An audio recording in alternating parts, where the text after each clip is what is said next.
Okay, so tell me just a little bit about like your background and like where you came from, Compton or where, and like tell me a little bit about your parents and your role in the family and the influence they had on your life. Okay, yeah.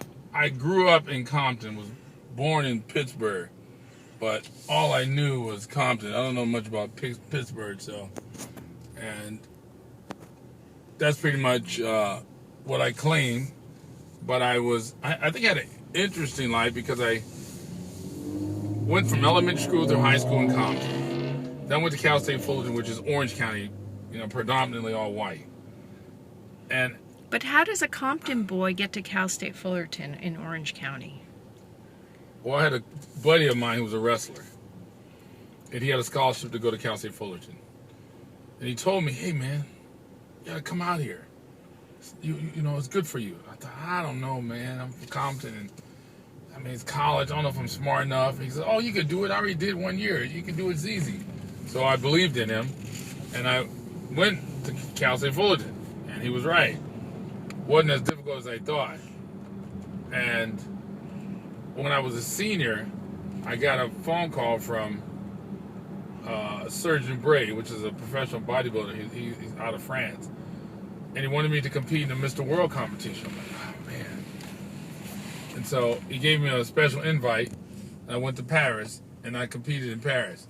But it seemed like I was, at one point in my life, it was 1/3 of my life was in Compton, 1/3 in Orange County, and 1/3 in Europe. So kind of turned me into this worldly kind of human being where I can deal with people on a lot of different levels, So I became somewhat tricultural in that sense. Right, but it must have felt like when you went back to Compton like a fish out of water in many ways. Well, I never went back. Never went back. Went to see my friends. Went to to the high school, talked to some teachers, but never moved back because I always wanted to, get myself out of that situation, go to something better and bigger in life. So that made me.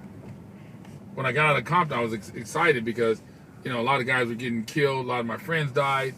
And I thought, if I stay here, I'm going to die. So I knew I got to get out of Compton. So I was delighted to get out of there. I just find it interesting because I think it takes I guess I wonder what it takes in a person's character to have that spark to say, get me the hell out of here, and I'm going to do it one way or another, because a lot of people don't make it out. Yeah, I think it was a gift from God, because my parents, my surroundings, no one really told me to get out. Mm-hmm. No one said you got to get out. I just knew I wanted to be something special. So I'm the exception, not the rule, because there's 7 siblings. I got 7 of them. I'm in the middle, and I'm the only one who was thinking like this. And we all grew up in the same house. So I'm the exception, not the rule. What do you chalk that up to, though? Just a gift from God. Like, some people can sing. Some people have a desire to be something. And it was just always in me. Always wanted to. It started out wanting to please my parents. And like when I was in elementary school, I had perfect attendance. I would never miss a day in school. Even if I was sick, I would go to school. So I always wanted to be something. Always. And it was just in me. I can't put I can't put a finger on it, but this is a gift I had. My brothers, I look at them and I go, why they screwed up?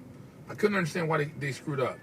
Like, I never understood why guys made it to the NFL or somewhere big in their lives, singers, rappers, and they start doing drugs. That's the stupidest fucking thing I've ever seen.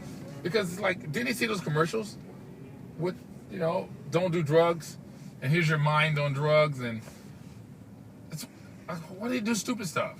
I never understood that. If you see those commercials, you make it, don't blow it by doing fucking drugs or drinking or doing stupid shit. That's just dumb to me.